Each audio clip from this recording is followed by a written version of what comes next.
আপন বাবা আর হচ্ছে আপন মা। বাবা বয়স হয়ে গেছে, বিছনায় পায়খানা করে, বিছনায় প্রস্রাব করে। তো তার আপন মা ছেলে মেয়ে চলে গেলে সেই মুরব্বিরে ধরে ধরে মারে, ইচ্ছা মতো মারে। তুই বিছনায় পায়খানা করস, বিছনায় প্রস্রাব করস, এগুলো আমার পরিষ্কার করতে হয়। অথচ বউ কিন্তু এই লোকের আপন বউ, মানে প্রথম স্ত্রী।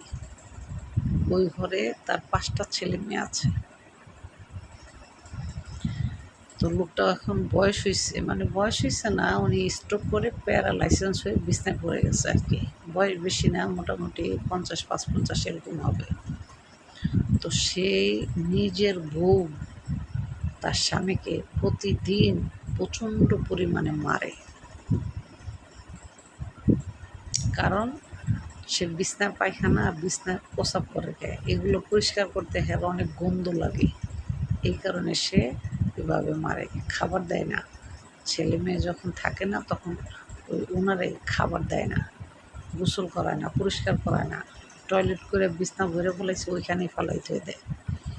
চিন্তা করেন, ঘরের স্ত্রী দেখেন স্বার্থ ফুরাইলে ঘরের বউ পর হয়ে যায়, বুঝছেন? এটাই পৃথিবীর নিয়ম।